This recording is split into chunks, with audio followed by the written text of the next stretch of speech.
This afternoon's winter lecture. This afternoon I thought I'd talk about the George Rose Farm. Some of the sites we have in the Battlefield Park here are well known by their farm names. McPherson Farm, Godory Farm, Spangler, a few others. Of all the large farms on the battlefield, I think the Rose Farm is one of the most extensive. It saw some of the most heaviest fighting on July 2nd and again some on July 3rd, 1863. And to me is some of the bloodiest ground on the Gettysburg battlefield. What I'm going to do is talk about the farm itself, what happened there during the battle, a little bit before, but also about the tragic aftermath and the years and years and years of how we almost lost this valuable resource, this significant site here on the battlefield of Gettysburg.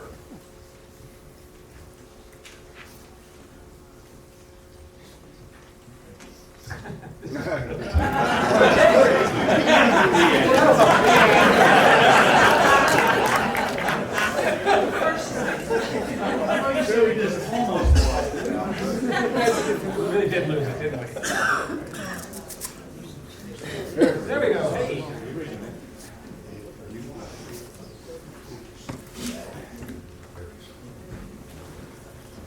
Does everyone know where the George Rose Farm is? I should ask that first. The farm is located off the Emmitsburg Road, just south of the intersection with Wheatfield Road, where the peach orchard is. And it's mostly significant, known for sites on the Rose Farm itself.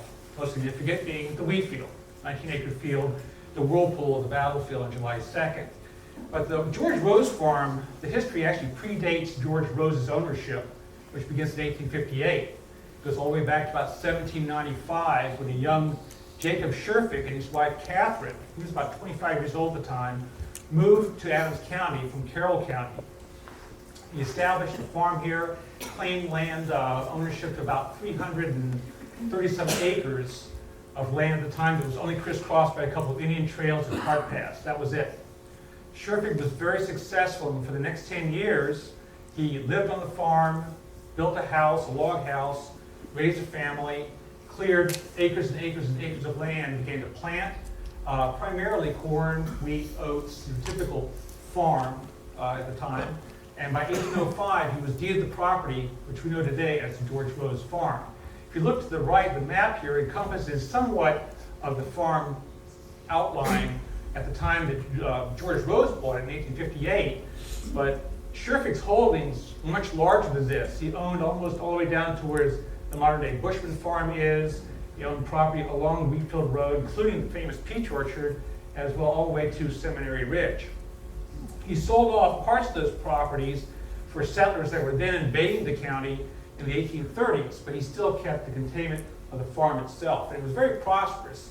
Sherfick dealt somewhat in local politics. He was well known around town, but by 1840 he was failing health, he was really struggling, and passed away in 1842. His wife Catherine died about 2 years later, and eventually the farm was sold. Now, it took a couple of years. There were tax issues and some other things that there usually are. For some reason, in Adams County, it's just a blessing. But in 1846, a man named Jacob Benner purchased the farm. Benner was he was in his early 40s at the time. He and his wife moved to the farm with their children. He had the fortune of having a number of children, about 6 or 7 children, that could help him with the farm. And again, the farm flourished. Everything just boomed. They had a couple of really good growing seasons. And it's Benner who did so many improvements to the farm itself. Now, when he purchased it in 1846, there was already a log house with a large stone addition to it. Sherfick had built the log house in 1795, 1800. It also added a 2-story large Georgian-style brick stone home to it, which is still there today. He'd also built the barn. One thing about Sherfick was he was a good mason. He knew a lot of good masons. He'd hauled all this stone in, they said something like 138 wagon loads of stone to build the house, the barn, and some other structures there. Benner improved that. We tore down the log house, added a wing addition onto the back of the home that was standing there, and also probably built the wash house, the stone wash house that's still there today. Added other structures like a smokehouse, a fairly large wagon shed, and then everything was really booming. But by 1858, he was ready to quit farming. And to be honest, talk to most farmers, I think they're ready to quit after the first year and a half. But he had enough. he bought a small plot in town, sold the farm in 1858 to George W. Rose. Now, how did George Rose hear about this? One of the mysteries is we really don't know. The farm was not advertised for sale officially in the newspapers, so George Rose, who lived all the way over in Germantown, Pennsylvania, heard about this property for sale here through the banks, secured it, purchased the farm in 1858. Rose was a very prominent butcher, well-to-do. He owned a number of small grocery stores in and around the Germantown area. His brother John Rose, who lived in Philadelphia, was a grocer, had a small store there in Philadelphia. And this was going to be basically a supply site for those groceries and for his butchery there in Germantown. That was one reason he purchased the farm. They hired Francis Ogden as a tenant farmer, and Ogden farmed it for several years until April of 1863, when John Rose moved his wife and 6 or 7 kids on the farm itself to oversee it. Ogden did not stay in the farm. He purchased property west towards Fairfield, moved there, but he still had financial interest in the Rose farm because he planted the wheat fields that were on the south end of the farm, near what we call Rose Grove. He also had interest in one of the orchards there, a number of peach and apple trees that he had planted in about 1859, 1860 out of his own purchase. But Ogden was gone, so now it was up to John Rose to take care of the farm. Fortunately, 1863 was a booming year for crops in this county. They had good conditions, a lot of moisture, things were really growing, things were really lush. The farm was really going to produce incredibly well that year until something happened that summer, and everything went right at the spout. The Battle of Gettysburg. July 1st, 1863, the fight happens west and north of town.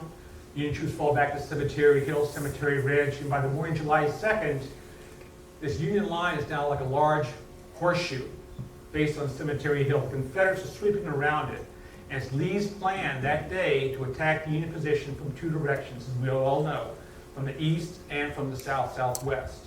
James Longstreet, his 1st Corps, is given the task of attacking the Union left. But there's a monkey wrench in the works. Dan Sickles and his 3rd Army Corps are going to move out from their position on Cemetery Ridge to a new line extending from the Peach Orchard north along the Emmitsburg Road and southeast to Devil's Den right through the George Rose farm. Right in the center of it is the George Rose Wheatfield. Now, John Rose is there that morning, wakes up about 4:30 in the morning. He's heard troops come by all night long. He's had officers and people tapping at his door looking for water or food or something else. And now in the morning he wakes up to find Buford's Cavalry Division massed there on the Peach Orchard hillside with skirmishers out in the field in front of him, soldiers knocking the door if they could have hay and feed for their horses. So he allows them to take hay, grain out of the barn to feed the horses that morning. And he's given a receipt. Well, here you go. Here's a little piece of paper that'll compensate you. You can claim your file against the government. I'm sure they'll be glad to pay you. Good luck with that. But then officers arrive and they warn him, you better pack up your family and get out of here. There's a battle imminent. There are Confederate forces just to the west. And now some of the shooting from the early morning skirmishing can be heard. Rose packs his wagon with his wife, kids, whatever they can throw on their backs, and they leave right away. And it's fortunate they did, because within 3 hours, it's going to be some of the bloodiest fighting occurring right there in the front doorstep. John Rose leaves. That afternoon, at 3 o'clock, Confederates found position on Seminary Ridge west of the farm and begin the attacks against the Union positions. The fighting rages. It starts at Devil's Den, goes into the Wheatfield, Little Round Top, and about the same time that things are really picking up on the fight at Little Round Top, at 5 o'clock, Joseph Kershaw's South Carolina Brigade and John Paul Semm's Georgia Brigade are given the orders to attack the Union positions. As we all know, I'll do a little refresher here. The orders from Lee to Longstreet are to what? Attack up the Emmitsburg Road. Persuaded to orders, Kershaw will follow that order and he'll attack up the Emmitsburg Road once he hits the road. The problem is getting from position on Seminary Ridge to the Emmitsburg Road.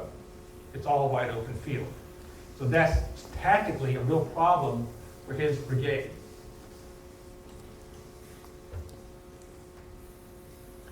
The illustration at the top of this comes from Battles and Leaders of the Civil War. It's drawn by Charles Reed about 1880, but it shows how extensive the open area was that Kershaw and the South Carolinians had to cross. About 2,100 officers and men that day in the battle line. They had to come across this land from the left to right to hit Union positions. So now in the Peach Orchard, but also extending to the right, you'll see the Rose Barn, the Rose House, and what you don't see off to the right are woods bordering the Wheatfield. What Kershaw does not know is that there is now a mass of Union troops in those woods adjacent to the Rose Farm, or adjacent to the Rose Wheatfield, he's going to contest with too. He can't just come across this ground and swing and hit north like he's supposed to. And the problem too is compounded by the number of Union artillery, Union batteries in the Peach Orchard. At least 3 batteries are facing him. And despite the battery, counter-battery fire throughout the afternoon, it's very ineffective. The Confederate guns are not able to suppress those Union batteries in the Peach Orchard and drive them away. Kershaw's men get in the line behind the stone wall there on Seminary Ridge. About a half hour, they're under artillery fire. And things don't start out really well. They finally get the order about 5 o'clock to advance.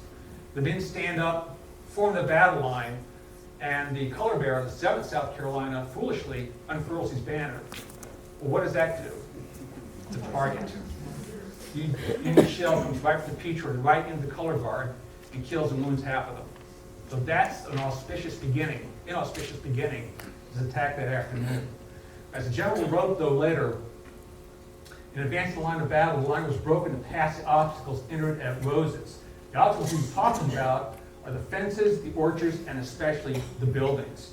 And the one thing that struck Kershaw when he wrote this, 12 years or so after the battle, was he could still hear the clinking of the canister rounds and fragment rounds bouncing off the walls of the barn and the house as they passed by. Okay, here we go again. There you go. First obstacle is the Peach Orchard, which is not really his property, but Rose owns right to the border of it. This is where the Union artillery is stacked in there. Kershaw has to swing and hit that. His left regiment, the 8th South Carolina, advances across the road and up this slope you see over to your right towards the orchard itself. About halfway up, they think they can get to it. They see gunners running away from the guns. And what the gunners are doing is actually clearing the guns so the infantry can come through and hit the Confederates as they strike up that hillside. 3 Union regiments come in, level a volley, and actually countercharge the 8th South Carolina, driving them back down into this small gully down here, which is a small stream called Rose Run. Rose Run runs behind or north of the house and barn down into the area of the Wheatfield. 8th South Carolina is completely stalled. The regiments next to that are not able to get to him because of problems going on over at this place called Stony Hill. We're going to get to in just a minute. But this is a real obstacle because you see the open nature of the ground to try to get to the Union positions. And Kershaw himself believes that Barksdale is going to come in and support it. So he doesn't have to really worry that much, but the regiment's pinned down, no Barksdale, no Barksdale, no Barksdale.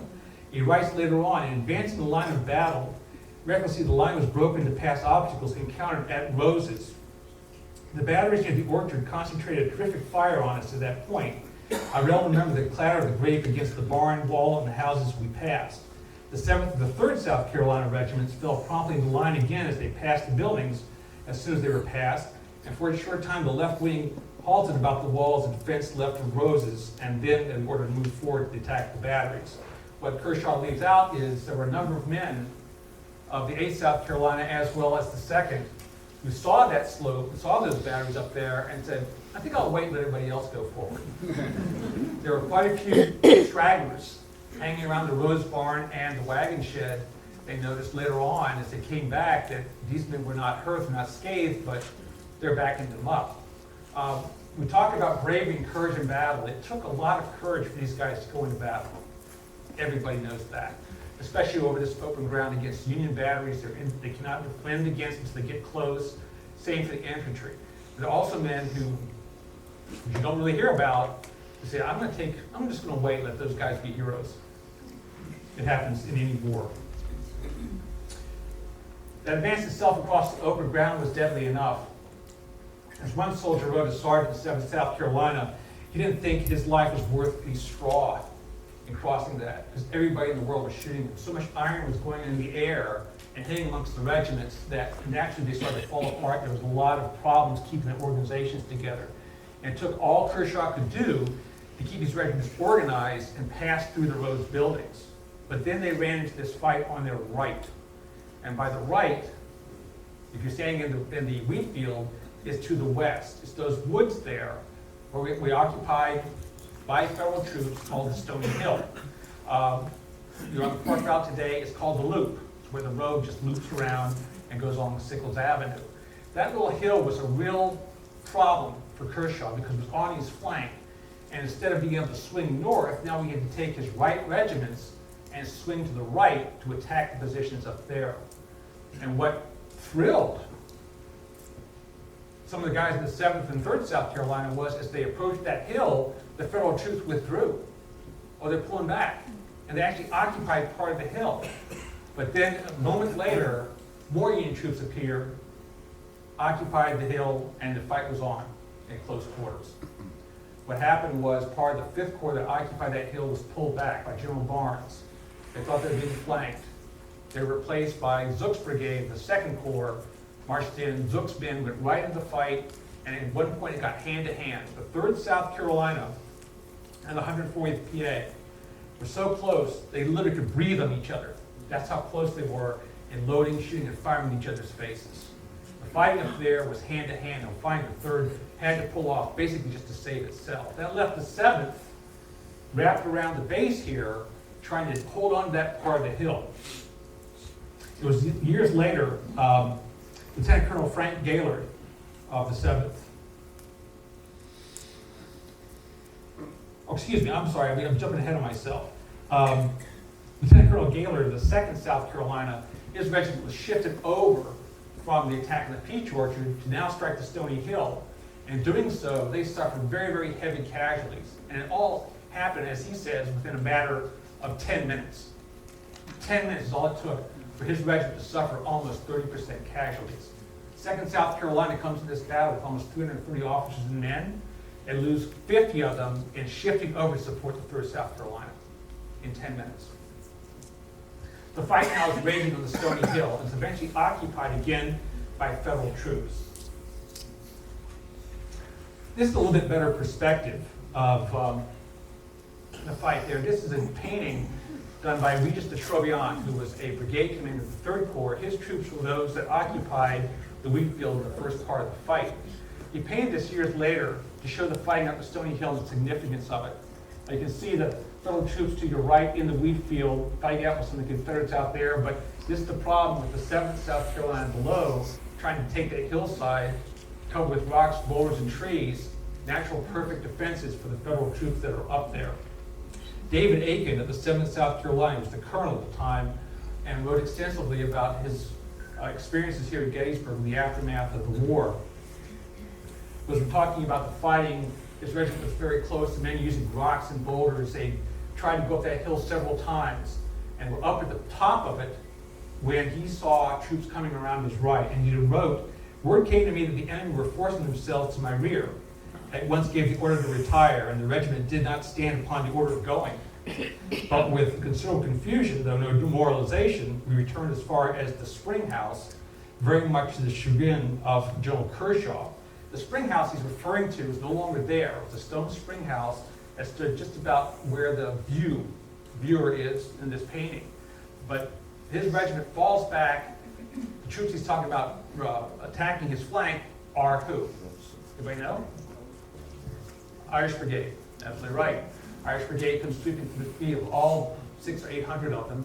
That it was just enough to throw back that regiment and sweep the Confederates off the hill. Now the Union is occupying the hillside, It's up to Kershaw to ask for reinforcements from Semmes' brigade to come in. Reinforcements could attack that hill and sweep into the Wheatfield itself. The fight's intensifying. The Wheatfield, 19-acre Wheatfield, is adjacent to that stony hill. The veterans that fought there in the aftermath of the battle could not really describe what happened there because it was so confusing. The best words they could use was basically describe it as a whirlpool. Everything swept around the field and through it, but it was constantly just fighting around the field, starting in the first part of the fight that morning when Anderson's Georgia Brigade, as well as part of the Texas Brigade, advanced into the woods on the southern side, engaged part of the Trobriand's Brigade. The Trobriand's been ran out of ammunition. They were replaced by the 2nd Corps. And in those woods you see over to the left, there were 2 colonels, actually 3 colonels, that were killed in those woods right there. Colonel Cross of the 5th New Hampshire, John Wheeler of the 20th Indiana, and Fred Taylor, the 13th Pennsylvania Reserves, was also killed in those woods. On the other side, Van Manning, commander of the 3rd Arkansas, was seriously injured while fighting in those woods there. It was in the woods itself, not the field itself. What we do know about the Wheatfield, it becomes so famous and infamous because of the number of casualties that occurred in that acreage itself. Almost 6,000 men were killed, missing, wounded, or captured in that field. Part of the George Rose Farm. So Kershaw now is fighting it out, trying to get into the Wheatfield, trying to get past the stony hill. And this is later in the action. He's hoping that Barksdale's going to come in. Barksdale eventually does come in almost an hour or so after Kershaw's been engaged. But he's looking to his right for the support of Paul Semmes' brigade. Semmes' men did not come as close to Kershaw as he had hoped. When they did arrive and start to shift towards the fight on Stony Hill, they were met by a sudden volley in the woods right in front of them. The woods we talk about is a place called Rose Grove. It's the height just south of the buildings themselves, and the spring house.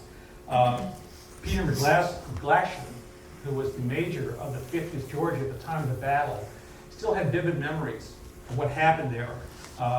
20 years later, when he was writing about it, an article for the Philadelphia Free Press, he remembered it as they had reached the stone wall, past the artillery. They rallied and started advancing to a small orchard and across the wheat field towards those woods when suddenly a dense and large mass of infantry suddenly arose, poured in a destructive fire of musketry and charged us, driving the front line, or a large portion of it, in confusion against the second.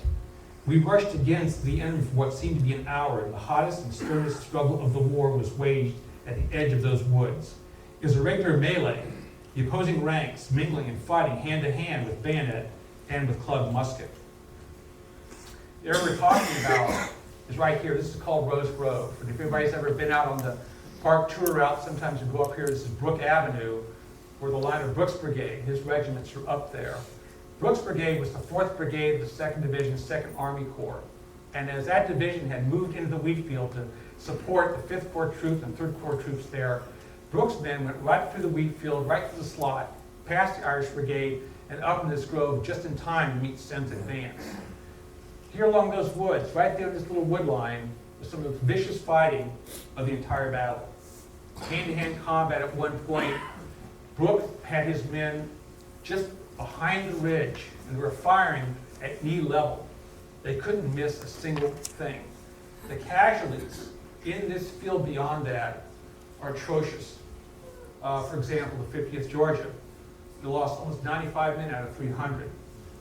51st Georgia lost about the same, roughly 95, almost 100 men out of 300 men there in these woods and in the fields beyond.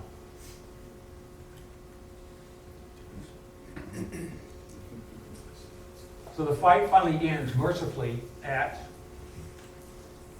around 7:30, 8 o'clock that night. And the Rose Farm is probably one of the saddest places on earth because there's still a no man's land between the Confederates who have advanced to a point. Wofford's brigade has come in, swept the field, drove the Federal troops beyond that. They've fallen back to the western side of the wheat field. On the eastern side are Federal troops, the Pennsylvania Reserves. And between them are hundreds of wounded soldiers, Union Confederate, laying in that wheat field, moaning all night long. You can only imagine what that was like to do that, crying and moaning all night long out there, and not a single thing you could do about it.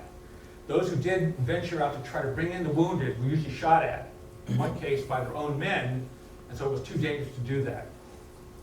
The next morning, as the sun rose, it was still a no man's land, and though a few men were able to get wounded in, it was still this draw on the Rose Farm. The house itself, the barn, were full of wounded, being taken out by ambulance, and men of Kershaw's brigade had the sad duty that morning of dragging all their dead off the battlefield and begin burials. Throughout the morning, from about 5 a.m. till noon, they did nothing but bury their dead all over the battlefield, all over the Rose Farm itself. They weren't able to finish the job. At about 3 or 4 o'clock in the afternoon, what happens north of them? Biggest charge. They cannot bury their dead. They have to leave and fall back to this final line on Seminary Avenue or Seminary Ridge. What they leave behind is what you see here. We know what happened on the Rose Farm thanks to the grisly photographs that were taken by Alexander Gardner and his team on July 6th and July 7th here on the Rose Farm itself.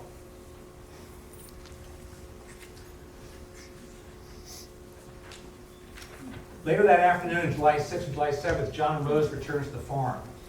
You can imagine his horror and shock is what he sees. Everything's destroyed. He goes to the house. All the furniture has been thrown out in the yard or destroyed. Bedding's damaged or missing. Sheets, clothing, everything is gone. The house is blood from top to bottom. There are bodies laying in the yard. Here next to the Rose Barn, there are bodies laying in exposed graves, unburied. There are bodies laying in Rose Grove, everywhere. And around his wheat field, near the peach orchard, and south of there are thousands and thousands of graves. We don't really know the exact number. One estimate, according to J. Howard Wirt, who was somewhat of an explorer and guide here after the battle, was there were at least 1,200 Confederate graves on the Rose Farm alone. We know now it was probably much less than that, but still it's about 600 to 700 graves, Confederate bodies buried on the Rose Farm. And same for the Union. There were almost 22,000 Union Confederate soldiers engaged on the Rose Farm property on July 2nd and June, July 3rd.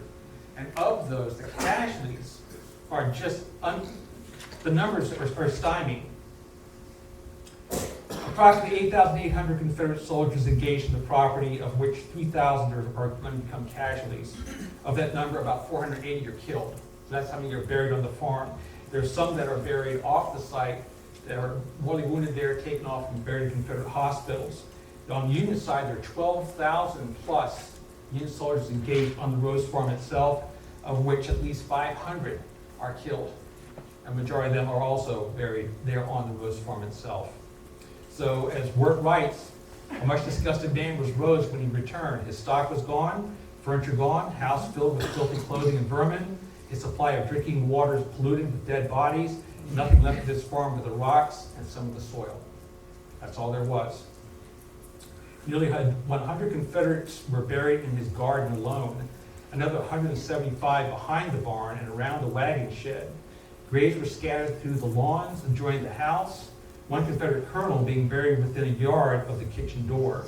And that was the grave of Lieutenant Francis Kersey of the 50th Georgia Infantry. He was killed there in Rose Grove, his body taken back to the Rose House. As long as about a week later, when there were visitors to the farm looking for just basic sightseeing, Rose complained to the visitors that there were still bodies laying unburied around his farm. He had not been able to bury them himself.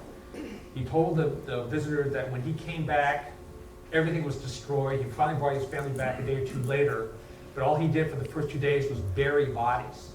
So it was probably John Rose who covered these poor fellows laying in their grave there by the Rose Barn from the 2nd South Carolina. Almost all of the bodies around the Rose Barn, house, and immediate grove, especially the Stony Hill, are from Kershaw's brigade. The majority of those bodies laying up in Rose Grove, which were later photographed, are probably mostly from Semmes' Georgia Brigade in the fight they had up there that afternoon. Finally, the provost marshal finds out that he's doing this and tells him to stop, cease and desist, because you're moving by, you shouldn't be moving, you shouldn't be touching these graves. We don't know who they are, if they're federal dead, you have to leave them where they are. So now his hands are tied. He can't even go out and plow the fields or recover crops because there are graves everywhere. The orchards that they've planted, apple, peach, plum, beautiful orchards, almost all the trees now are damaged or destroyed. He can't even go out and replant those for another year or two until he has at least good growing weather to start. He has to start all over again. And even then, he's getting in trouble with tax problems, the militia that's occupying the area all the way through the fall of '63 is pestering him. And now he's faced with people knocking at his door looking for lost sons who may have been died on his farm. So there are people out there looking for graves of fathers and sons buried on his farm. It's a terrible task, a terrible life that he has to live. As described, the destruction of crops and fences, the injury to the buildings and land was very great. Nearly all the fences were thrown down, at least 1,000 panels of worm fence, and of these, at least 500 panels burned or destroyed, worth at least $500. That's nothing compared to the rest of the loss. 30 acres of wheat, 20 acres of oats, 25 acres of corn, 60 acres of grass, 50 fruit trees, livestock, damages to buildings. Damage to buildings alone were estimated to be about $500. 1,000 feet of flooring boards worth at least $22, and weatherboarding was also lost. Rose had been gathering all this material together to build extra structures into the wagon shed on his farm. Well, whoever was there decided to cut those boards up, use them for headboards, or burn the rest for campfires. So it was almost inevitable that every last thing that was there was used. In the aftermath of the battle, George Rose was facing a financial ruin. Almost everything he had was invested in the Rose farm. He comes to Gettysburg about 3 or 4 weeks after the battle, meets with his brother, John. They go out to survey the farm. He takes an inventory of their losses, crops, livestock, personal losses, everything. In the aftermath of the war, I'm sure most of you heard of the claims that were filed by the local owners here, at least trying to get some compensation for their losses. The first claim was filed by George Rose in 1866. And at the time, he just decided he wanted to just wash his hands of it and leave. He actually advertised the farm for sale. But nobody in their right mind is going to buy a farm they can't really farm, because there's still graves all over the place. Stuff is still destroyed. There's rumors now that the wells and the springs have been poisoned from all the bodies buried here. So no one's touching this land. Rosie's is not the only farm for sale in 1866. There's several others, the lists, a few others that we've had enough, we're getting out of here. We can't recover our losses. But Rose does file a claim.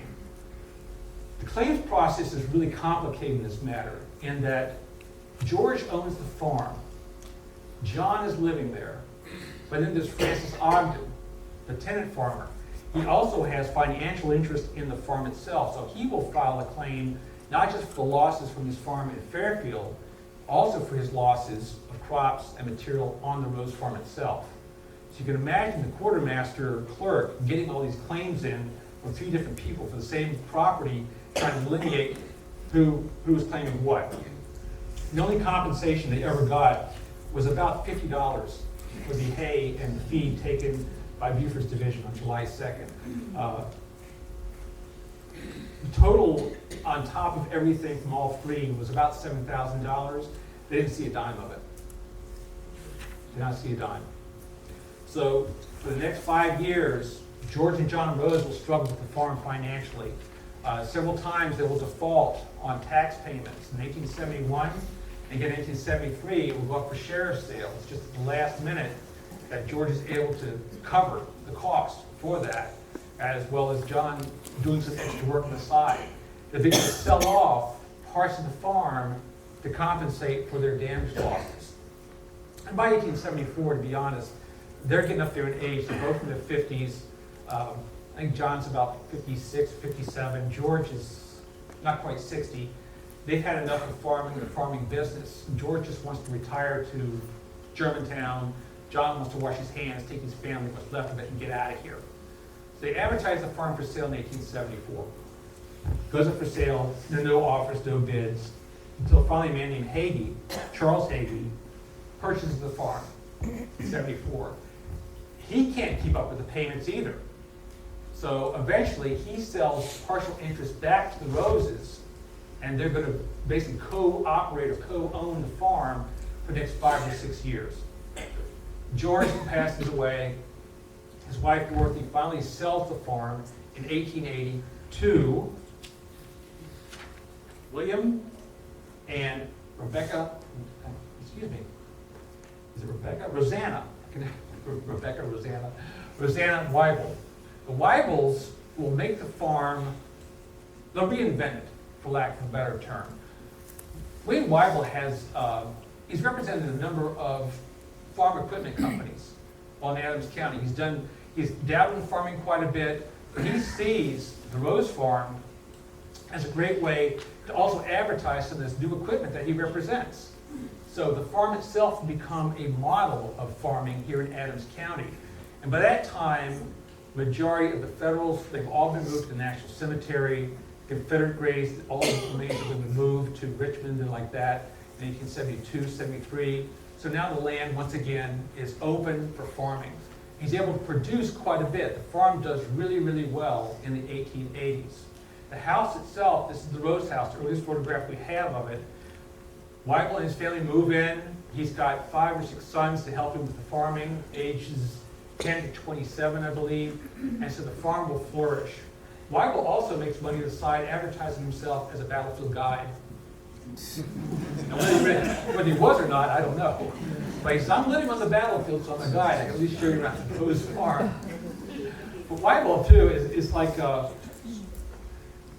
he and his family, it's not a quiet life there. It's very much like what the Roses had to go through as well. There's people constantly knocking on the door, looking for certain things in the battlefield, looking for a lost son or a lost father, or the graves, or do you know about this, do you know about that? And it's constant. It's not just every other day, it's daily for a while. And why? There's a bigger interest in the Battle of Gettysburg beginning about 1878, 1879, 1880. More and more visitors are coming here, and especially those veterans who fought on this battlefield, those veterans who fought on the George Rose Farm. This photograph taken in 1884 during the Weibel's occupancy shows how well it had recovered, how well it was doing, lush fields. They had really a couple of really good growing seasons, too, in the early 1880s. So the crops were producing, the orchards were producing. Weibel, though, got kind of, for lack of a better term, sloppy as time went on. Didn't keep records really well. And so he also got into debt, also got into tax problems in the 1890s. But what supported him was selling off pieces of the property, and rightfully so. Some of the first monuments in the Wheatfield area were placed there on that stony hill that overlooks the Rose buildings. And you can see the buildings up there in the background. Dedication of the first Michigan monument, first Michigan infantry monument, 1889, overlooking the Rose Grove area. The spring house is just beyond the veterans to the left of the monument in that line of trees over there. And you see the cart path that comes down into the Wheatfield from the Rose Farm, Weibel Farm at this point. So it's not really known as the Rose Farm. People call it the Weibel Farm. And often in old tour books, you'll see references to Weibel Woods or the Weibel Field. Weibel will definitely sell off parts of the property for monuments. We'll apply for monuments, but we'll also start to deal with the Gettysburg Battlefield Memorial Association that wants to put in avenues for the veterans to get around to these monuments. They'll sell them right away. So he's able to get by for a little bit. By 1898, things are kind of going up the spout. He's really having trouble making ends meet. 1893, he is approached by the Gettysburg Electric Railway Company, Battlefield Trolley, will become the Battlefield Trolley. They purchased a right-of-way through the property below the Stony Hill, passing the Wheatfield. They can put in their electric trolley line that will eventually go down to Devil's Den and up Little Round Top. This is a great photo of the trolley there in the valley. Stony Hill's to the left, Wheatfield's to the right beyond, and beyond that, of course, is Little Round Top. Weigel will not be able to close the deal. Unfortunately, he goes into bankruptcy in 1898 and is forced to sell the farm. This period here is, I was talking to some of the fellows here earlier, is very confusing.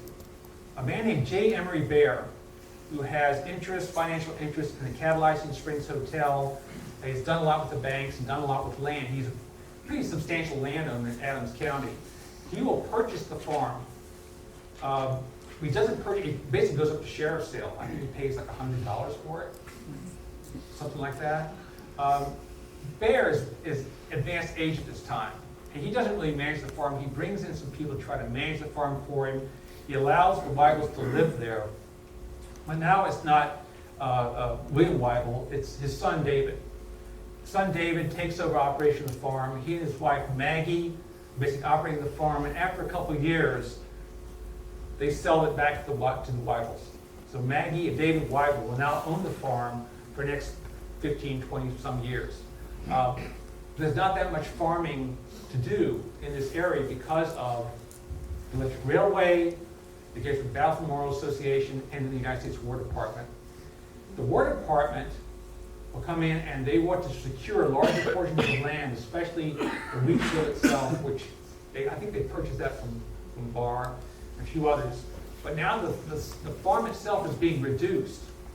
So the Weigels will start to sell off plots of ground, especially those along the Gettysburg Road. There are a number of plots they sell just to make things last in the 1920s and early 1930s, basically just to get by, and they sell at least 2 plots out there I know of just to pay taxes in 1930 and 1931, right at the beginning of the Great Depression. The farm now is going to go into a period of sad, rapid decline. In 1934, a windstorm blows the roof off the Rose Barn itself. Weigels do not have the money or interest in saving the barn, salvaging it. At one point, they wanted to sell all the stone for road construction or something like that. And the Park Service now at this time has taken over Battlefield Administration from the War Department. Took over in 1933. They photographed the ruins of the barn and they convinced the Weigels, don't sell the stone, don't tear it down, don't remove it. We'll try and save it. We'll try and at least support some sort of salvage of the barn itself. Nothing happens, because it is the middle of the Great Depression. And to be honest, they've rebuilt the barn and stabilized in the 1930s. The cost was phenomenal. Just from my own experience, I know in 1982, there was an evaluation done of rebuilding the Rose Barn. At that time, it was $1.8 million was the estimate. Well, that's 20 times that today. You can only imagine. And that was just basically shoring it up. But so the Weigels now are struggling. David Weigel eventually passed away, I think in 35 or 36. And Maggie, in frustration, just because she's almost bankrupt, will eventually sell the farm in 1937. But not to a local family. It's folks from Austin, named Austin, from Ohio. The Austins really just buy this as an investment. They don't do much with the farm itself. They just rent the house to people that want to come live there, maybe tenant a little bit, do some blacksmithing or whatever. They don't really farm itself, so now the fields are really starting to go fallow. What were once open fields 10, 15 years before are becoming treed properties. Very, very dense and hard to see anything. You can't even see the ruins of the house or the ruins of the barn after about 10 or 15 years. The Austins are remote owners. They own it through the World War II period until 1946, when Reverend Luther and Mrs. Slifer purchased the property. The Slifers are missionaries. So they don't really live at the farm, but they rent the house out to friends, family, and to be honest, they just rent to squatters. Whoever can move into it and pay the rent for a while, because they're on missions overseas. But the late 1940s and early 1950s, they are on missions elsewhere. During that time, to help support taxes and everything else in the farm, they also start to sell off parts of the farm to private ownership. In a couple of cases, they do sell quite a bit of land to the National Park Service for preservation as part of this case from National Military Park. They moved back to the farm in 1962, and by that time, to be honest, it looks like a junkyard. The house And I was there in 1980. Soon after the Slifers he had passed away, they moved out. They sold the farm to the Park Service in 1969 as a life estate. They could live there until their final days, until they either passed away or decided to move away. And you could not see the house because of all the tree growth, brush, poison ivy growing all over one side of it. The yard was full of discarded barrels, buckets, cars. It looked technically like a junkyard. And it really struck me at the time that I'd been to Gettysburg at least 20 times prior to that. I didn't even know where the Rose Farm was or it still existed. All you could see was just the remains of the barn sticking up above the trees, and that was it. The Slifers move out, the estates moved out, and in 1981, an evaluation is done of the property. The barn itself is still a ruin, as you saw in the earlier photograph. The house itself is in danger of collapse. In 1978, the Slifers, I felt bad for them, they didn't have any resources to put into the house itself. The east wall was in danger of collapsing. It had a bow in it. The foundation was giving away. There had been no maintenance done to the house itself. The Park Service in 1978 and 79 tore down that wall and completely rebuilt it on the east side of the house. But there are still major problems with it. In 1981, the evaluation of the farm showed that part of the foundation, especially the older part here that was built by Benner, was now starting to fail. It was a project that took about a little over 2 years to completely rehabilitate the exterior of the house, put on the wood roof, take off all the non-historic elements that had been added to it. There was a 2-story porch that was on it at one point that had just fallen down, was still hanging there. All that was removed, but just clearing the brush away and taking care of the drainage problem was phenomenal. The whole project, I think, cost almost $800,000. And we had a really dedicated crew of carpenters, masons, working this house for 2 years straight to preserve it and save it. And it was by that much that we almost lost that place. That much. It was in danger of collapse. And that's the Rose House today. All of you who have been there or go by it, you honestly know what it looks like. We were able to restore the porch in the front thanks to that early photograph I showed you earlier, as well as the shutters and some of the other elements of the house. It's these later 1880s photographs we also used to at least restore the back. Now, unfortunately, a number of the other structures that were there in 1863 are long gone. We'll never know what they looked like. We cannot reconstruct them. The wagon shed that was there in 63, we know what it looked like, but we can't really rebuild it because we don't know all the structural elements of it. Fortunately, the wash house and the smoke house are still there, they're preserved. There were other structures around the farm that are long gone, the spring house, privies, hog pens, and things like that. But still, the elements of the farm are still there. As you pass by today, that's the way it looks. The only thing that's really missing from that landscape, unfortunately, is the barn. And as an advocate of historic preservation, I can honestly tell you that when the south gable blew down in 1988, I almost cried, because that was the last standing element of the Rose Barn. Now today, we've taken it down, 89, 1990, they took it down, what was left of it, and tried to seal the top of it. It's melting away slowly but surely. And probably within another 30, 40, maybe 50 years, it's just going to be a pile of rubble. That's all that's going to be left of it. If anything, the barn itself needs to be stabilized once again. The house has got more problems with it thanks to the really wet year we've had with a lot of moisture moving into the foundation underneath even that underpinning they did in the 1980s and 1978 and 79. We're still having problems with that house. But still, it's a very pastoral scene to go by. And I'm going to downplay the bad side of it because there's a lot of good things about this place. It's been the residence of families, former superintendents, park rangers, members of the foundation. It's been a really good, solid house, and it has a great story to tell. Not just because of the house itself, because of the history of it, because of being one of the oldest farms in the county, but just it's the richness of the battlefield itself as imposed right there in the George Rose Farm. But there's also a very sordid history of this farm. Prior to the battle, Surefigs, Benner, Rose, they had great lives, very productive. Since the time of the battle, it's been nothing but misery, bad luck, and lots of bad things go on to people who live there. And sure, I've heard the stories about, oh, you hear voices in the attic and things in the cellar and stuff like that. Listen, I lived in town for 27 years. I heard things in town in the middle of the night near the college that would make your hair curl. That's nothing compared to anything you hear out there. So is there a curse with the Rose Farm? Good question.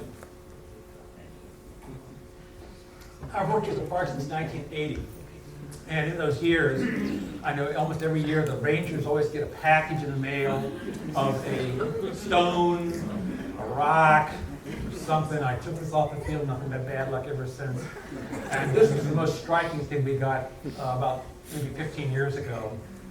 Poor man had taken a nail out of the Rose Barn ruins, took it home with him, and had nothing but bad luck ever since. Just as a fair warning to anybody.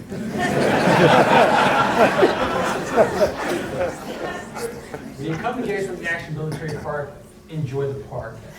Don't take a piece with you. It's definitely bad luck, especially if we catch you. But is there a curse to Rose Farm? I'm going to leave that up to you. I don't know. I really don't think so. There's a lot of strange stories and strange things out there. Nothing's ever really bothered me. And I've been out there at 2:30 in the morning, in the middle of the night, in the middle of Wheatfield. Nothing ever bothered me, but then I may be different. We have a number of lectures coming up in the next 2 weekends, all the way through March. Next weekend, it's Troy Harmon and Carlton Smith. And the weekend after that, it's the infamous Matt Atkinson. And so what kills me about Matt is every time you Google Ranger programs on YouTube, Ranger programs Matt Atkinson. Nobody else is mentioned. Thanks for coming this afternoon, folks. If anybody has any questions, we plan to try to answer them for you. Yes, yesterday they were talking about human remains that were found as a result of doing excavation for utilities. Did you run into the same thing when they buried the electrical utilities or whatever there? Not along the Rose Farm, no. Not that I'm aware of. They didn't find any remains. Like I said, the graves, the Federals were all removed in 1864 from the Rose Farm, Wheatfield area, like that. The Confederates were removed in 1871-72. There's still problem remains up there because there were so many buried in Rose Grove and in the woods back there that were never touched. I'm not saying there are there, but there's probability that they're still there. We just don't actively do an archaeological survey for them. And the problem, too, is with the promotion of those images of the dead taken in Rose Grove and like that, people are constantly coming back, poking around, digging holes, looking for remains. That's a problem we're going to be faced, I think, for years and years and years afterwards. Anybody else? Yes. Yeah, might there have been an old family cemetery on the property as well? No, not that we know of.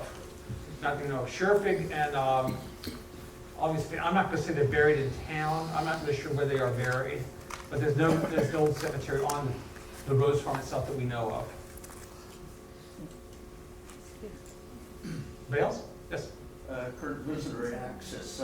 Seems when I was there, it seems like you could go and park, and then but there's signs there like no, don't venture any further. So is that still the situation that you could go into the lane, but don't go into the picket fence that surrounds, because it is a residence. Oh, it currently is. Yeah. Just like poor John Rose, people tapping these doors, looking for what. Whoever's lived there in the past 20 years can honestly tell you that in the middle of the night, hey, is somebody in here? And you come in and look, well, what's this TV doing in here? It's not 1860 Street anymore.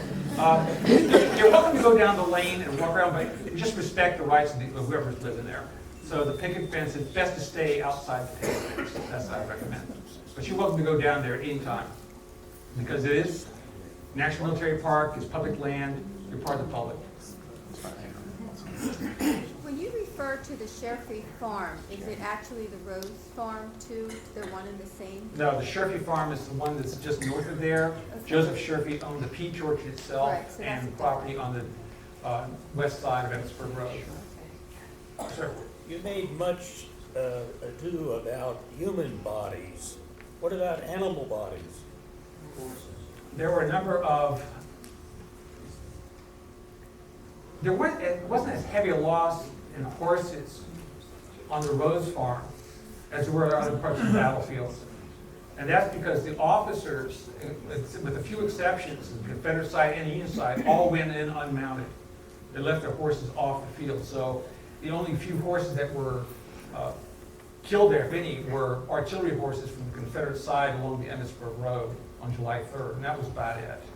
They didn't really have that big a problem with horse carcasses on the Rose Farm compared to like Leicester, Trossel, Codori, and a few others. Yes. A couple years ago, I rode past the Rose Farm, there's a little brown sign at the lane. Yeah, You could hardly read it. Was it being repainted or refurbished? I don't know. That sign was put there when the former superintendent was living there because he wanted to advertise it being the Rose Farm. It was one of these things, the Park Service put it there and we just haven't rehabilitated it. It needs to be repainted again. Now originally, a lot of the iron signs you'll see on some of the houses were put out by the United States War Department between 1895 and 1920, 22. But they never did the Rose Farm because they didn't own it. So, yeah, it needs to be marked again. That and there's several other farm sites, to be honest, that need to be marked as well. Yes, up in the back. Kershaw said he could remember the clatter of grape on the buildings. I think grape was used in naval warfare and canister against infantry. That's right. That's right. You'll honestly see these officers refer to canister and grape almost all the time. And I think it's just grape shot was much more famous than canister. More people knew what grape shot was compared to canister. They can understand what a grape is, but a canister, what the heck is that? It's a big tin can. I feed my dog out of a big tin can. So they almost always refer to grape, and it was never used in the field. Anybody else? Thanks for coming this afternoon, folks.